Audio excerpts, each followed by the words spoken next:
Hello, everyone. I'm Jeff Finkel, CEO of the Arcview Group, and welcome to our CEO Circle with Edgar Ramon of Fields Cannary. Now, we haven't done one of these in a while, but I really love these because it gives our audience a chance to learn more about the entrepreneurs and innovators driving change in the cannabis industry. So this is going to be a one-on-one interview. We're going to learn about Fields, and we're going to answer the question, what the heck is a cannery? But more important, we're going to learn about Edgar, the man, his story, his uphill battles, his successes and challenges, because quite frankly, we all have them. And that's my favorite part, really. But before I begin, for our new viewers, let me introduce you to the Arcview Group. So Arcview was founded by Troy Dayton and Steve DeAngelo in 2010. And Troy and Steve's mission was really to create sort of a first of its kind network for both investors and entrepreneurs, but with social equity at its core. And so they did that. They did it initially as an investor conference producer and the creator of an investor network, which grew to be the largest in the industry.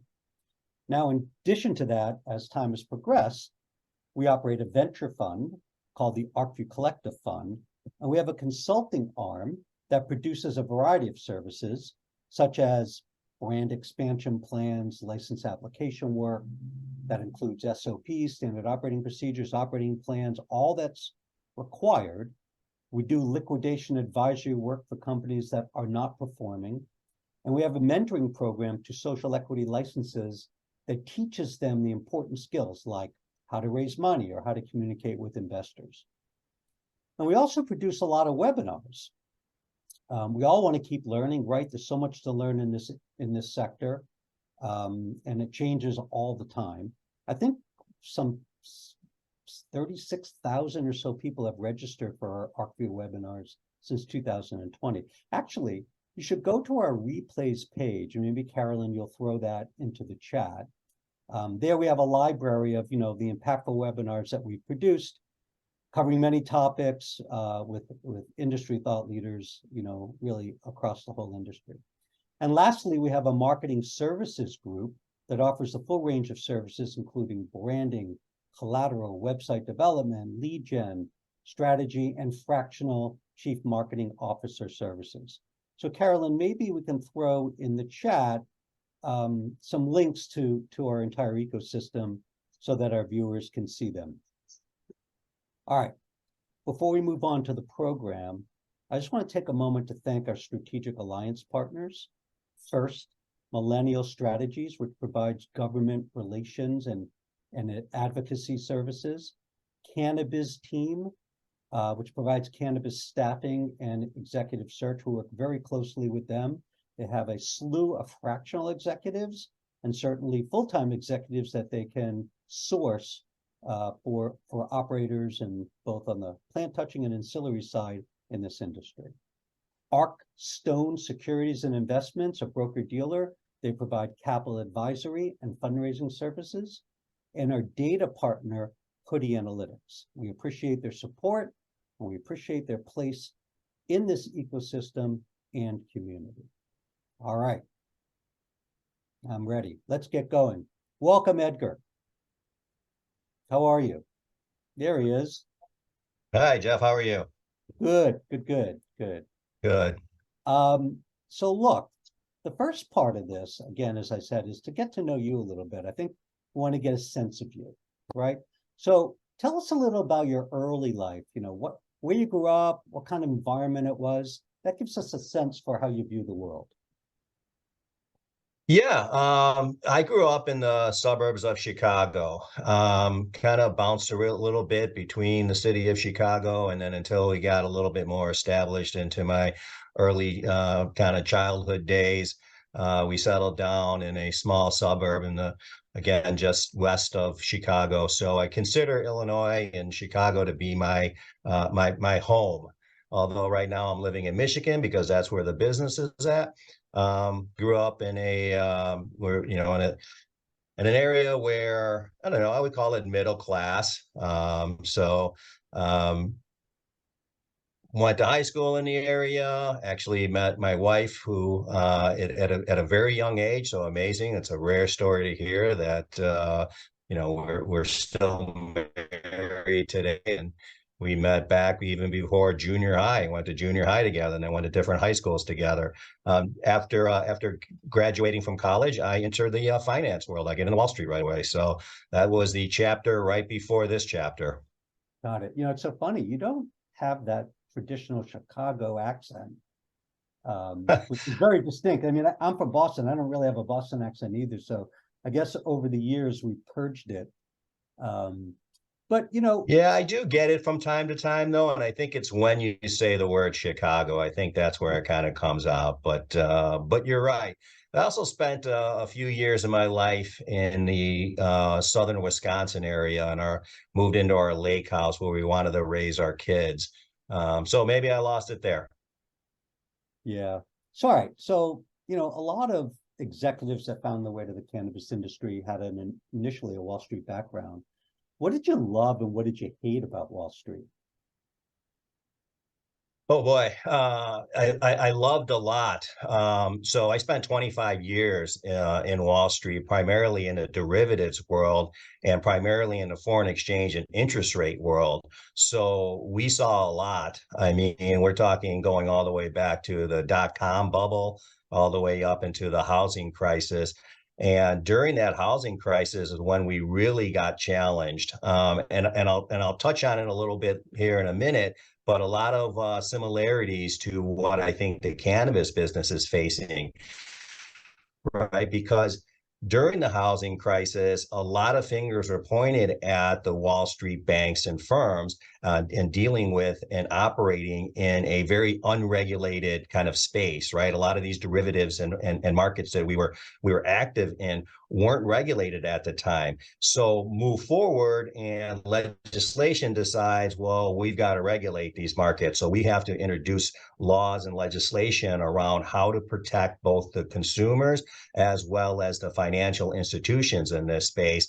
And we passed this huge legislation called Dodd-Frank. And I don't want to bore everybody with it, but I mean, it was just a massive undertaking. So we went from being a very unregulated kind of free-for-all, wild, wild west type of markets to being one of the heaviest scrutinized, looked at markets in the entire world. But the space was very interesting in a lot of other ways as well. Volatility was there. We were taking an advantage of that. We moved in from foreign exchange perspective. We went from not being able to offer products to the retail to being able to offer products to the retail space. So that brought on a whole new marketplace. And we went from servicing thousands of clients to hundreds of thousands of clients. And the reason I said that there's similarities there, right? Because you look at cannabis, you look at it and say, okay, we went from a illegal market and not a regulated market with all of a sudden legalization occurring and a lot of new legislation being passed. So I've seen a lot of this in the Wall Street world. So kind of making this transition over to cannabis, I'm like, okay, I'm familiar with this. I've seen this before. We may not be comparing apples to apples, Yeah. but we're looking at this kind of similarity. However, though, with that said, after legislation passed and things started to calm down a little bit and the volatility went away, then I started to kind of wonder, where do I want to see myself in this Wall Street world? And we were dealing in emerging markets, and these emerging markets have now matured. So they're no longer really there for us to take advantage of the way we used to in the past. So I said, well, what do I want to do now, when I grow up? And I started looking at other emerging markets, and I looked at the gambling space. I looked at the crypto world, but being a fiat currency person, I just felt that wasn't really my space. And being a consumer and a user of the plant my whole life, I looked at the cannabis space and said, this makes perfect sense. Yeah, it's interesting because, similarly, I, was sort of an investor at a venture fund, an angel investor, advisor in the tech space. And I was sort of looking also, sort of like you, for an industry or a sector that represented greater growth. And I did that. So that was sort of my catalyst coming in as well. So I kind of get that. Although I didn't have the experience in dealing with a heavily regulated market that had, all the compliance costs that cannabis does. But so you mentioned, you were familiar with the plant. I was familiar with the plant too, although it took like 30 years off from being familiar with the plant. I was familiar when I was younger. For a long time, I wasn't. And then, a number of years ago, I started dabbling back then. How would you describe your relationship with cannabis or even alcohol, really from when you were younger to today? How has it changed, or has it changed? Yeah, I mean, it's definitely changed with legalization. However, my usage probably hasn't changed. I would probably consider myself to be at the higher end of the user spectrum, even prior to legalization. I mean, we grew up during that era of Reagan and say no to drugs, and the war on drugs, which we all know it was a failed attempt at trying to control this. But as teenagers, though, during that time frame, right, like teenagers like to do, if you tell them not to do something, they really want to do it, right? So when I was growing up in that particular era, it was like, say no to drugs. Well, they're probably saying that because they're wonderful. And I want to give them a try. And at that particular time, at least for the group that I was associated with, it wasn't really looked at as the medicinal value, and although that has changed today, it was really looked at as a recreational use. But I just, again, it was something that was common in the area, not only that I grew up in, but the people that I grew up with. And I played sports during high school and junior high and everything else, but it was still very, very relative. I mean, it was in our lifestyle. Alcohol was a lot harder though. You had to, if you wanted to get alcohol back then at a young age, you had to stand out front and hope you can find somebody that would purchase it for you, and you entice them by giving them a few extra dollars or buying a 6-pack for them or something. So it was a little bit harder, or you had to take it out of your parents' liquor cabinet, which we always thought we were smart and we can fill it with water or iced tea or something and it would offset it, but they caught on. So cannabis was a little bit easier to get, at least in my neck of the woods. So I grew up, consuming the plant. I also had kids at a very young age, though. So there was a point in time when we probably had to decide whether or not, when we wanted to introduce it to them or let them know that we're comfortable with it and we're users. But being a young parent, though, allows you to do that, I think, at an age where it makes it a little bit easier. And nowadays, now that my kids are grown and even have kids of their own, it's very accepted. I can't remember the last time we were at a holiday gathering or just a family gathering where cannabis wasn't being consumed. So my previous life taught me to not be afraid of it, to face the fact that this is something I enjoy. Back then, I wasn't thinking this is ever going to be legal. In fact, probably no one thought it was ever going to be legal. But it didn't stop us from consuming it because it's what we wanted to do. It's the furthest thing from my mind that we would be here today with a market that's 23 billion plus. It's actually incredible. All right, look. Yeah, and I've been with some friends in the past that unfortunately got tied up in the wrong end of the war on drugs. And even today, when we're at conferences like MJ Biz or one of the other large ones, we all look at each other going, did you ever imagine, could you ever imagine this being, the way that it is? And no, we're dumbfounded. Totally get it. All right. So let's talk about what you're doing, right? So, it's the provocative title for our discussion. What the heck is a cannery? Tell us. Yeah, and we've been working with Arcview for a few years now, so it's easy for you and the group there to pronounce it correctly. But a lot of times we get, what is it? What's a cannery, a canary, or a canary, or what are we talking about here? So the easiest way to describe it is that a cannery is the equivalent of what breweries or wineries or distilleries are in their industry, but we're for the herb lover. We're in the cannabis space. So just like breweries and wineries, where they manufacture it on site, they package it on site, they sell it to you on site, you can consume it on site, you can learn about the product. We're all encompassing with all of those capabilities as well, but again, for cannabis. We wanted to come up with something that was familiar to the 21 and older type of crowd. And wineries and breweries have been successful for a very long time. The craft brewery market really did put a dent in the alcohol or brewer space. So we said, well, listen, there should be something equivalent to this in the cannabis space. And it didn't dawn on us until me and my business partner were sitting at a winery, and he's really not a big drinker. So we're sitting there going, well, wouldn't it be nice if you can just light up right now? And then the light bulb went off, and we're like, okay, this is what we need to bring to market. This is what the consumer deserves. So yeah, the cannery is exactly that. It's like think of a brewery or a winery or a distillery, but it's for the cannabis consumer. It's funny you say that because I dabble. I mean, most my cannabis use is probably a 5 milligram gummy at 9 o'clock. If I take it at 11, I'll never get up and go to the gym. But if I take it at 9, it's kind of perfect. But when I go out, I'm my better social self when I'm drinking.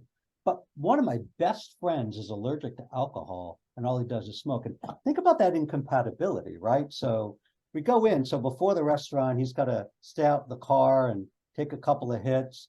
And then his onset time is a little bit different than mine as I'm ordering my tequila. And it creates like a real incompatibility. So it's kind of nice if you can kind of solve for that. And I know you're going to talk a little bit more about that, but I know that you have this big facility and it's in the process of being built. We have a graphic because I want you to describe it. I think that's going to give the viewers the best sense for it.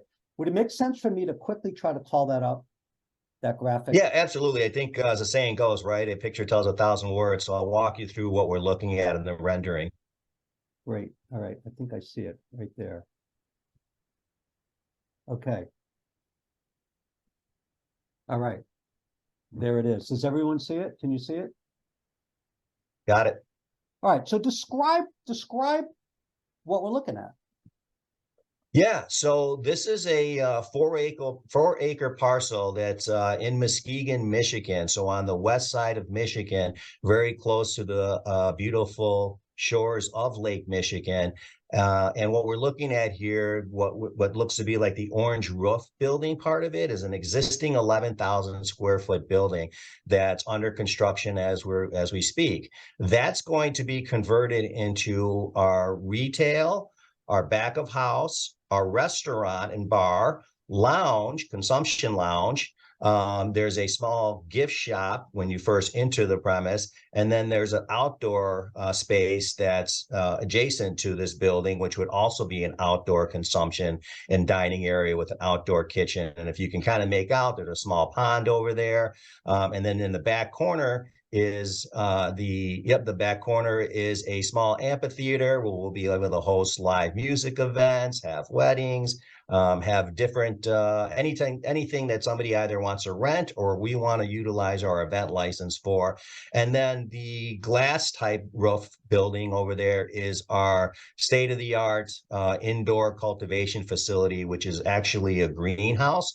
We're taking a very sustainable approach into building and remodeling this entire project.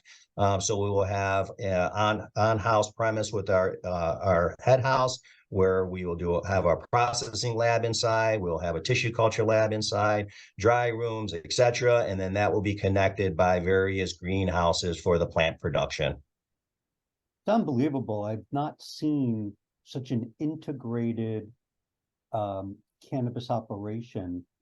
You've got retail, you've got grow, you've got events, you've got a restaurant, you've got infused food, you've got, the consumption of alcohol and the consumption of cannabis on the premises.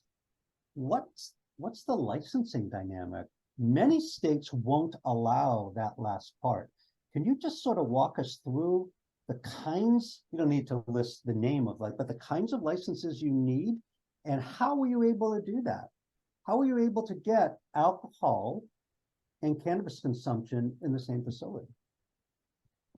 Yeah, so we have a total of 6 licenses, 5 of those being cannabis, which range from cultivation to processing, retail, lounge, and consumption. And then the 6th license is the alcohol license. One thing to keep in mind is that when we first bought this property, we took a little bit of a gamble because it wasn't zoned for cannabis at all, or even alcohol at that time. We took that bit of a gamble, though, because my business partner is born and raised in the area of Muskegon. He's very familiar with the workings of Muskegon, but more importantly, he's also a social equity recipient. And as you mentioned earlier in your introductions, right, that's very dear to Arcview's heart. It's very dear to our heart as well. But he was arrested in the area of Muskegon and spent time in the correctional systems. So the city of Muskegon themselves wanted to do what's right in this failed war for drugs, and they gave us ad hoc rezoning. They unanimously approved us for all of the licenses that we were requesting. But at that time, we didn't even know that we were going to go for a liquor license.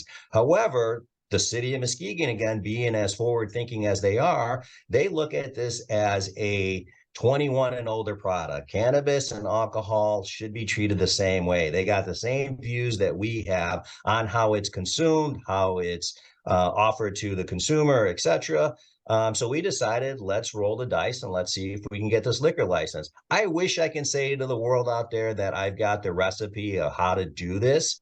But the real ingredient in here that made this happen is both the city of Muskegon and the state of Michigan. We did have to do some type of architectural designs in order to have common ways, hallways, and doorways that separate where liquor sales occur, where cannabis sales occur, et cetera, which we did, and it didn't interrupt anything that we wanted to do or what we want to offer to the consumer. So it was the liquor license was a scary one. It was a bit of a challenge for us. They definitely have a lot of archaic rules in there, or what they want to know where this money came from, and is it old mob money, etc.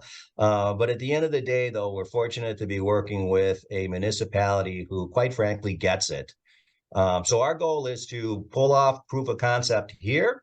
And once we have that, the goal then is to replicate this in other markets. So was the need to sort of physically separate the consumption spaces, was that a requirement of the state of Michigan or the municipality? More so the state. The municipality, again, has been very, very friendly and welcoming and team field since day one. So it was really more the state that was suggesting that there be common ways and doorways in between these. However, with that being said, though, we have the ability, if you're sitting at your restaurant table, and by design, we're not going to allow smoking in the restaurant when it's open to the public, because really we're open to anyone, whether you're cannabis consumer or otherwise, anyone over the age of 21, that is. But if you're at your dinner table and you do need to get a cannabis product because you're going into our lounge afterwards, or you're going outside, or you're going to the music venue, we can deliver it right to your table. So we do have flexibility on being able to, the actual purchase has to run through the metric system, but then we can deliver it to you wherever you're at on property. Can I order a canned beverage and have that delivered to the table while I'm eating my steak? Yeah, so our goal is to be able to offer single serving size products, just like you can in alcohol, right? You can order a drink, you can order a shot, you can order a beer. Our goal is to offer single size servings. And with having production on site, a processing lab on site, we'll have the ability to do that. We just have to, it has to be sealed, because it has to arrive to you sealed, unopened, and has to be labeled per the Cannabis Regulatory Association's rules and requirements. And it has to be run through the metric system. But once it's in your hand, it's a packaged good. You can open it and consume it at the table. Got it. Got it. That's so great. It's amazing, really. So have you designed this, like, if you go into a Whole Foods, the store is deliberately designed to take you down aisles, to expose certain things to you so you don't miss stuff, right? Is there sort of a customer journey when they arrive at your facility? Or is it just sort of, hey, I got a dinner reservation, I'm gonna go to, the concert afterwards? Is there a way to walk Well, them by through? design, I'm trying to sort of, I'm envisioning I show up, I'm trying to figure out the customer journey. Do you, and sort of as a adjunct to that question, you give a tour of the production facility and the grow? yeah. So for starters, we came up with the name Fields because of our love for plants, not just cannabis plants, plant life in general. So the main decor, the focal point around the entire property will be plant life. We'll be showcasing native plants to Michigan and the Midwest. We'll have walking trails of grass in different areas, outside, indoors. We'll have plants that we've grown on property. But more importantly, though, your first experience in the coming into into Fields will be through a plant shop. There'll be what's considered a gift store, but it really is a plant shop where that will act as two things. One, as our gift shop, where you can purchase the beautiful plants that were either grown on property or were sourced from a local place. But then it'll also act as security to kind of guide you where you need to go. If you're there just to go to our retail, they'll check you in, get you into the retail. If you're there for the lounge or the restaurant, you have a reservation, they'll get you in that way. So the experience we want people to get when they first come on property to the time they leave is an immersive experience of being in a world of beautiful vegetation everywhere in a beautiful field. So that's what they'll expect when they first come in, all the way to the time that they leave. And that's what we want them telling everybody when somebody asks them, what was your experience like at Fields? Great. So And to answer your question, as far as tours, our goal is to build out our production facility will have the ability to have tours, but my business partner, who's a third generation grower, he's been growing the plant for 30 years himself. He's very particular, right? We don't want to get any cross contamination within our grow facility. So we're going to have videos throughout the entire property where you can actually see the plants, you can see the lab, and then we'll have window viewing where you can then view the plants and the production facility. But it'll be more set up so that people that kind of book a reservation or are there for a wedding or something else, we can kind of give them a tour that way. We just don't want them in the same room as the plant. yeah, understood. Let's kill the graphic for now. Bear with me 1 second. Okay, it's so were you sort of a frequent visitor to breweries or wineries? Was that sort of something that you like to do? I'm trying to understand, like, this is so great. What was your big aha moment? Yeah, look, I've been a frequent traveler my whole life, and then as the kids started to get older, it was a lot easier and a lot better to travel with them when they got to the age of legal consumption alcohol. But we've traveled the world and have always done things that were experiential. That's what we looked for. So I visited wineries in Italy that are 7th-generation wineries. We've done Napa. We've rode motorcycles from Germany through the Alps all the way to Venice, Italy. And we're always looking for something unique. So when we first started looking at this industry, I got into it a little bit late. I didn't leave Wall Street till late 2018, really early 2019. So when I started looking at cannabis, that train had moved down the track quite a ways already.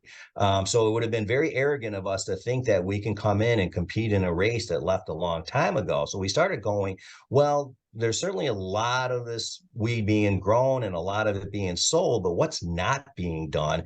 And the hospitality space kept coming back to us. And then for us as being adventurous, and then my wife having a strong 25 plus year background in hospitality reality, it just kind of clicked and said, this is what we want to do. When we've seen so many great places that we know what the people want, we know what we need to build in order to make this memorable.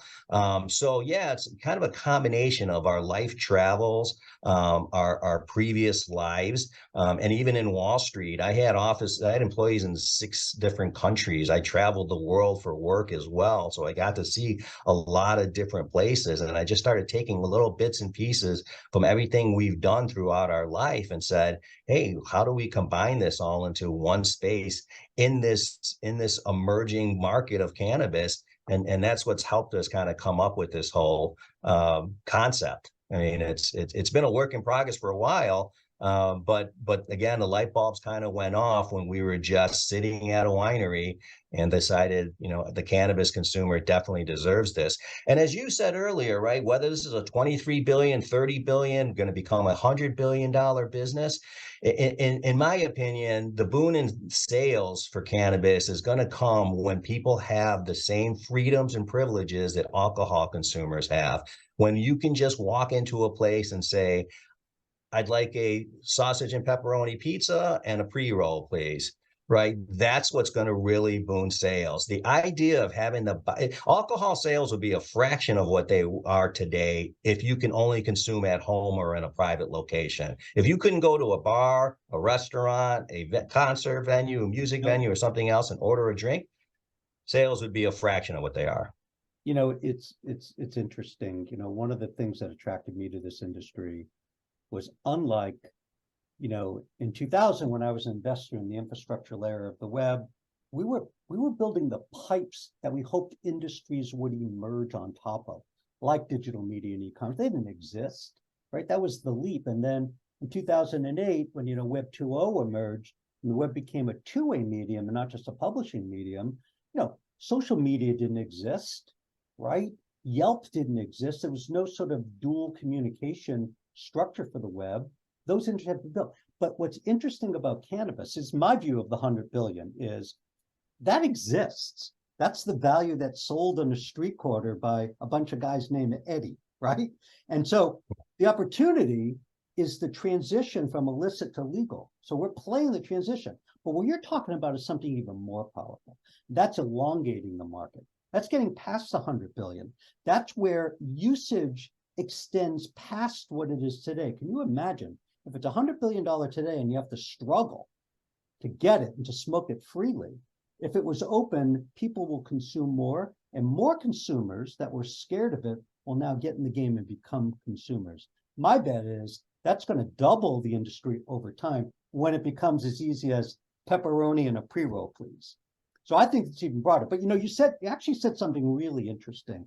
Because as I'm looking at your business, it's not one business. It's many different businesses. You have events, you have hospitality, you have grow, you got retail, you've got food. I mean, it's a lot. And you said your wife comes from the hospitality space, so you're filling in the expertise. But you also have a partner, Mammoth Labs, which is an MSO. Do you talk a little bit about that partnership and what they bring to the table and what sort of skill set they fill in for you? Yeah, absolutely. Super excited to have them on as partners, and they really are true partners. Wherein sometimes it's kind of when you hear of these deals and they turn out to be more of a licensing deal, which I'm not saying there's anything wrong with that, but they came on as true partners, and we accepted them as true operating partners. Mammoth Labs, as you mentioned, is an MSO. They've dominated the West Coast market, starting in Washington and moving to Oregon, had some operations in California, and then are really dominating in Nevada right now. We met them roughly about a year ago at the first public reveal of the Cannary at the Benzinga conference in Chicago. And they love the concept, and they're always looking to expand. They're looking at other markets constantly. They had their eye on Michigan. Obviously, Michigan today is a very strong market with regards to sales. And they said, boy, your concept makes sense. Just kind of how we're saying, boy, this is going to be what's going to escalate sales, is concepts like this. We said to ourselves, well, all the experience that we have, as I mentioned, my partner being a 30-year plus grower, and my wife with her hospitality background, my finance background, none of us have ever worked or owned a licensed cannabis business. We've owned ancillary cannabis businesses, but never the licensed business. So it made perfect sense for us to bring out a partner that's been there for almost a decade, because they were there day one in Washington, have faced the struggles and the hurdles that this industry and these markets have been faced with, right? And have operated and succeeded successfully. And there's different ways to judge success, right? But they're here today still, and that's who we said was, this is what we're going to learn a lot from them. And their core competencies are in the extraction world. They come from a chemistry background. They wanted to use that chemistry background to produce the highest quality products possible. But we said, on top of that, right, you also bring in a lot of other experiences. And quite frankly, I think you learn a lot more from your hurdles and your challenges than you do from like your successes. And they've had those as well. So hopefully they help us get over those a lot quicker, a lot faster, a lot easier. But we knew day one that we needed partners in this particular space. Mammoth Labs was the perfect partner for us. That's great. That's great. So do they have any staff that's going to be at the facility? Yeah, they've already been out to Michigan several times, and we've been actually contemplating co-manufacturing relationships as we speak right now to get the product to market even before we open our doors, a way of already starting to first generate cash flow ahead of our doors opening, but also build brand loyalty, customer loyalty. So they've committed, their staff has committed to helping us in every way possible, from SOPs to training, et cetera. So we don't know if we're going to be moving people over permanently, but their people are available for us at a phone call. And the original founders of Mammoth, when we broke bread together, we just kind of knew that, this is going to be a great partnership. This is going to be a great working relationship. And now we call each other at all hours of the day and night and text each other and everything else. So they're hands-on, which is what we were looking for. Great when it clicks like that. All right. Yeah. So let's sort of parse through some of the unit economics. You know, have you kind of been thinking about, I'm sure you have, your Wall Street background, and modeled out like what the average consumer spend per visit will be? Can you sort of talk about how you see that happening, and sort of how you just sort of plan for that? Yeah, so we did a lot of work on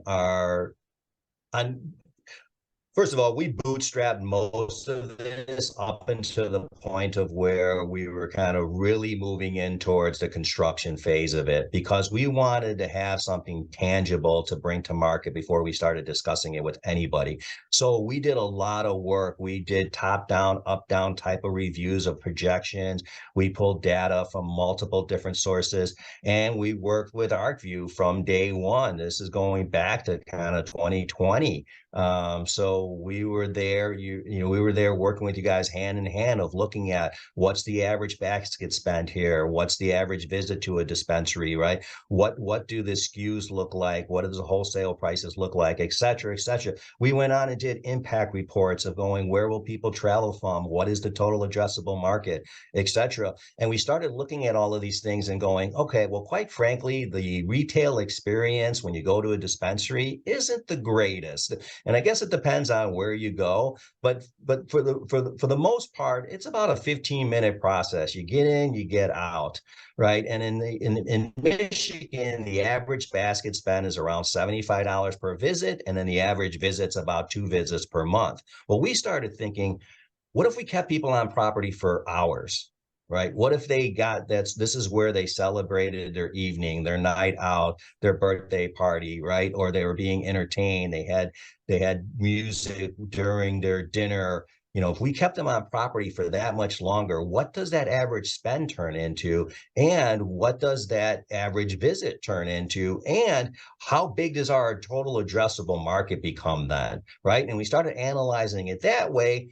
while trying to be modest with our projections. We don't want to, overshoot here and be unrealistic, but it really is small changes to those numbers are are a massive change to your net profit margins, right? So when we started looking at it that way, we were like, okay, we're onto something here. And how do we not compete in this in the space of price compression that every single legal market deals with? How do we not compete in the saturation or the wholesale market?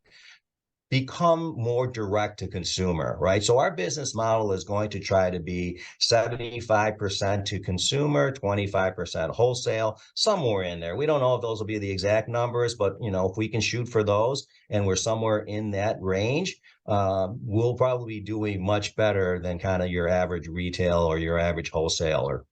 So Yeah, I mean, that's how we looked at it. And you're selling an experience. You're not just selling a drive by and purchase something quickly. You're selling an experience, which is very different. yeah, and then we also have a very diverse income stream with what you mentioned earlier. This is a conglomerate. We've got the restaurant, we got the liquor sales, we've got the gift shop, right? So we have all of these diversified income streams, but it's also a way to help us mitigate these archaic tax laws that we're still dealing with, what everybody knows as 280E.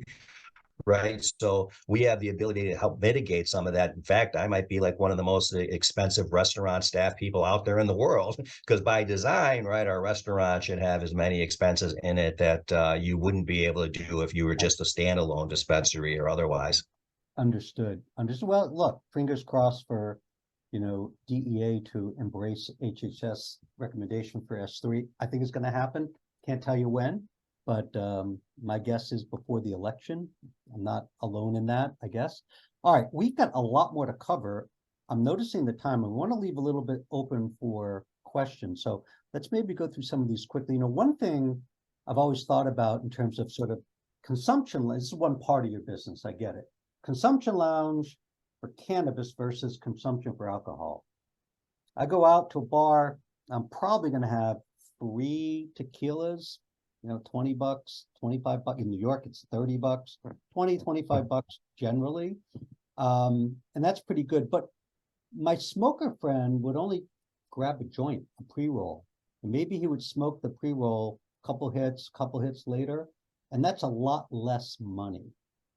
So what are the relative economics and how do you think about the consumption of alcohol versus the consumption of cannabis on premise?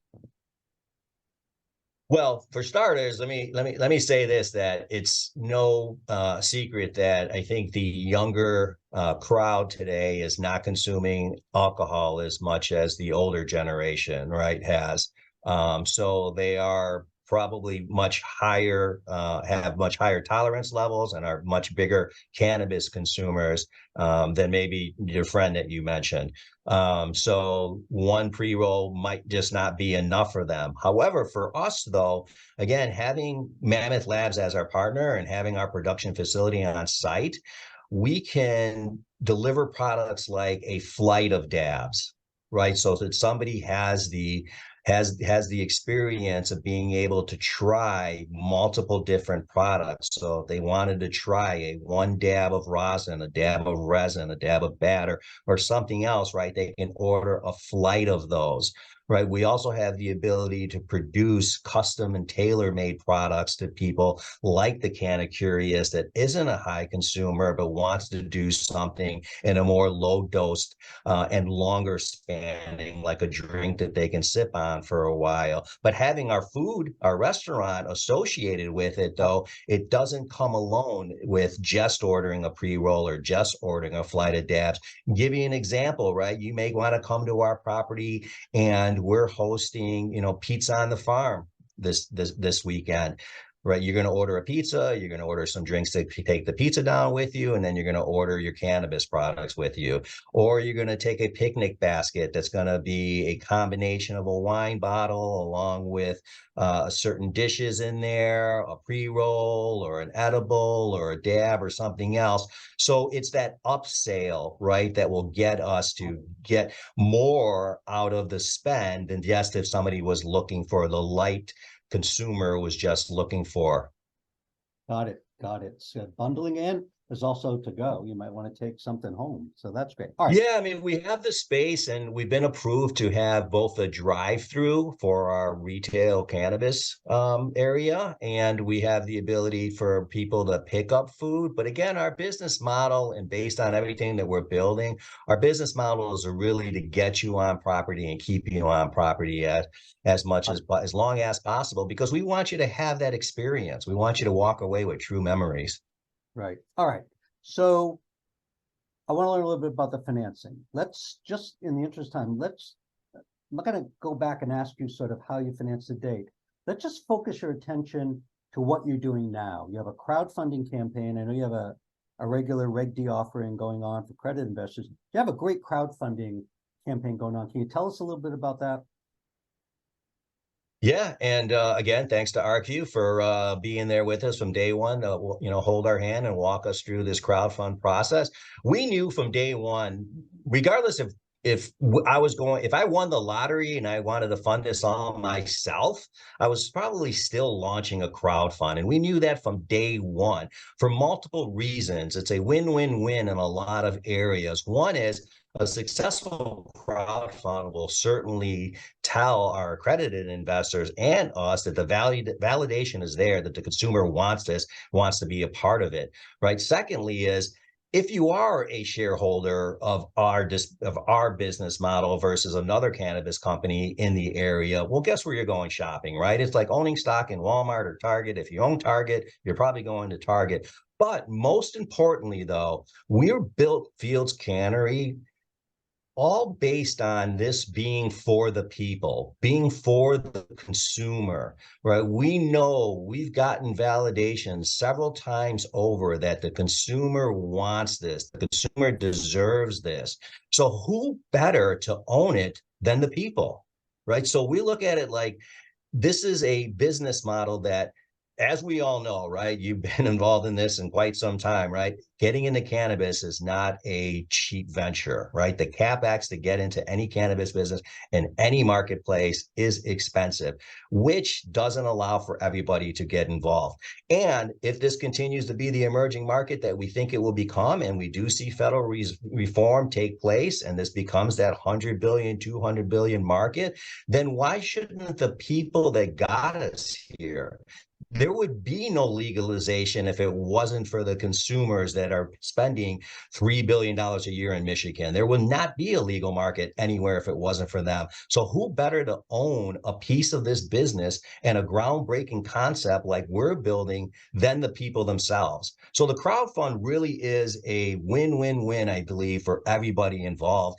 And that's why we're excited. We just went live yesterday. That's why we're excited to bring it to market, because it's also groundbreaking in the sense that there have been other cannabis companies that have done crowdfunds, not many of them. For the most part, funding of cannabis businesses has been left to the institutions and the accredited investors. And I'm not saying there's anything wrong with that. I'm just saying I would like to see, for lack of a better way of putting it, the average Joe have a piece of this emerging business and have a piece of ours. There's just no question you're creating fans and fans become investors. This is, we said this when we first met, this is so uniquely suited for that financing method. People want to feel ownership when they visit. So certainly you're going to have interest nationwide, I believe. You have a lot of interest locally too, I think, in Michigan, where people come. Is there any sort of a cannabis club or sort of elite membership that investigates? So two questions. That's the first one. Second question, what's the minimum amount that people can invest on the crowdfunding site, and what are the parameters, if any? Yeah, so the first question is, yes, we've built our what we call our owners club. So anybody that invests becomes part of the owners club. Based on the amount you invest, gets you different bonuses and perks. Some can be just discounted shopping at any of our businesses at the Cannary, right? All the way up to additional perks for VIP services, etc. So yes, everybody that's investing is becoming part of that owners club. And sorry, the second question was. The second question, what's the minimum amount? Oh, what's the minimum? Sorry, yeah, Any $200. around who can invest? Yes, $200. So we're offering equity at $2 a share with a minimum of 100 shares sold. again, because we want anyone to be able to make this investment and become part of the owners club. Great. So with that, let me invite Carolyn on. Carolyn, certainly make sure, oh, Edgar, because we're broadcasting this also on LinkedIn and other social platforms. They can't see some of the things you put in the chat. So tell us what the link is. Speak what the link is so everybody can hear it, so they can visit your site.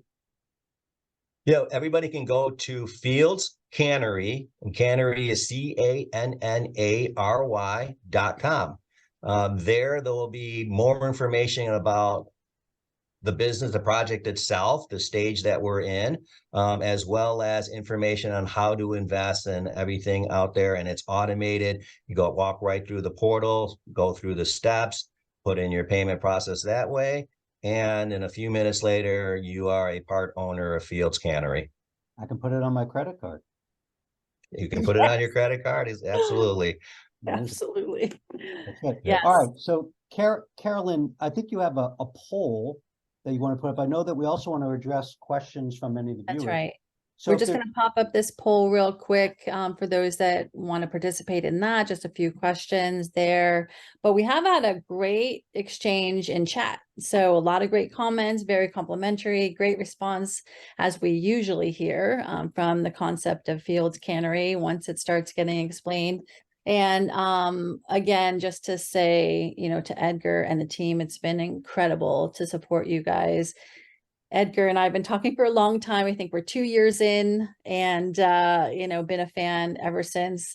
And I still remember you telling the story of like how much Jim Belushi loved it as soon as he saw it at Benzinga, and big fan of Jim Belushi too. So it was a win-win-win-win there. Couple key questions that I don't think that we got answered along the way. One is a little bit about the manufacturing and processing on site. That was from Mary.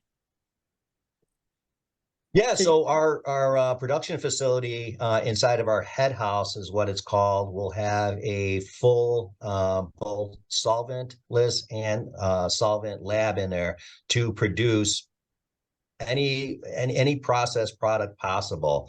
I think because of Mammoth Labs, delivery of award-winning products, they're very particular on what they produce and what type of SKUs they produce. So we're going to allow them to kind of lead that for us. But again, on site, we will have a full production lab. Yep.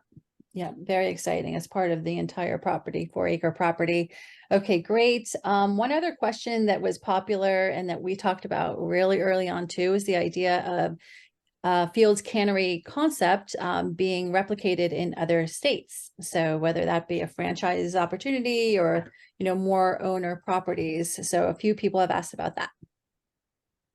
Yeah, I mean, our goal definitely is, again, to pull off proof of concept here in Muskegon, Michigan, and then take it to other states. Now, whether we take that to other states by ourselves or we pull off a franchise model, we're open to any of those. Of course, it's been on our desktop for quite a while now of people asking, you know, would you consider franchising this? And, you know, we don't know what the ultimate answer will wind up being, but the answer to whether this will come to other markets, it will be. And again, partnering with Mammoth, who's already an MSO, gives us a much easier into the markets that they're already involved in. I don't know that those will be the next ones, but we definitely want to see these in as many markets as possible. And I think it would be a good idea, because so many people ask that same question, is when you go to the fieldscannary.com site and you complete the form, you know, maybe you should start a running list of interested areas, because I have a feeling it will be a nice collection when you're ready to do that. Couple great comments from Willie. Love the idea of adding a spa to it, which of course any woman especially loves that idea. And then infused meals for the restaurant. You know, those were a couple great ideas shared in the chat. Yeah, we love the spa idea. Unfortunately, though, you know, we've got a we had to determine how best to use every single square foot of Right. this 4-acre property. So there's only so much you can squeeze in there. So we thought that, this was the best design for it. However, as far as other type of activities, like, we do plan on having elevated yoga, right? We have the space for that. We'll be building out the beautiful gardens where that can take place. We've been interviewed already, and we've been asked about weddings and been published in different articles about, would you host cannabis weddings? Of course, things like, the area of Muskegon and Michigan itself holds a lot of cannabis events all year round. So we'll be holding events on our property as well as in other locations of Michigan, but then hosting potentially the pre and after party for some of these events. And then as far as the spa goes, it's like, again, we would love to be able to offer something like that, but we would also like to work with locals that provide services like that. And maybe they can do a pop-up on our location, right? Where we have so much space on property that we can do anything from allowing people to have pop-up spa days, yoga, art, other cannabis vendors like farmers markets, music events, etc. So we're open-minded to all of those concepts and opportunities. Yes, definitely a long list of opportunities to build out the 4 acres. Another quick question, because I know we're running out of time, is when are you guys opening? Yeah, we're under construction right now, and what our goal is, if everything went as scheduled, and we know what that means in this world, we can be open by this spring. So that is what we're shooting for. But don't hold me to it, because again, construction is a tricky one. When one thing fails, it backs up 10 things. So we're getting into the winter months of Michigan right now. So they'll be doing a lot of inside work to get us to that spring opening date. Excellent. Okay, Hey, great. I can't wait till you get to upstate New York, my friend. Yeah, I do love upstate New York. And again, from Wall Street, I spent a lot of time in the city of New York. But when I got to travel around New York, I really enjoyed it. And I can see a fields being somewhere maybe in the Finger Lakes area or somewhere around there. Even at that's even too far. You don't have to go that far. Bring it closer. All right. Gotcha. Look, this is great. We're about out of time. Let me just quickly thank everybody for joining us and learning about Edgar and Fields. I hope you enjoyed it. We're going to get this posted on our replays page probably in about 48 hours so that people can review it, or those who had to leave early can see it. And also just again, just let's say it one more time, Edgar, www.fieldscannary with an A, cannary.com, right? That's where people go? Exactly. Okay, That's great. where people go. It's the same for our social media handles. We want to hear from everyone. So there's an area there where you can contact us and subscribe to our monthly newsletter, where you'll find out a lot more information about our progress of construction, all the way to anything else in terms of what Fields is doing, what the area of Michigan and Muskegon is doing. But we want to hear from everybody. Even ahead of time, so that we get feedback for what people are looking for from when our doors are open. Terrific. All right, great. And then final thank you to our backstage team, Carolyn, Guillermo, and Connor. Connor's doing the live streaming. Guillermo makes sure everything works, and Carolyn does all the great things that she does in managing these. So thank you, guys. This was great. I really enjoyed the story. I'm a big fan. Can't wait to fly out to Michigan, hopefully this spring, maybe early summer, and enjoy it. So with that, let me say goodbye to everybody. Thank you all, and have a great evening. Thank you. Thanks, everybody.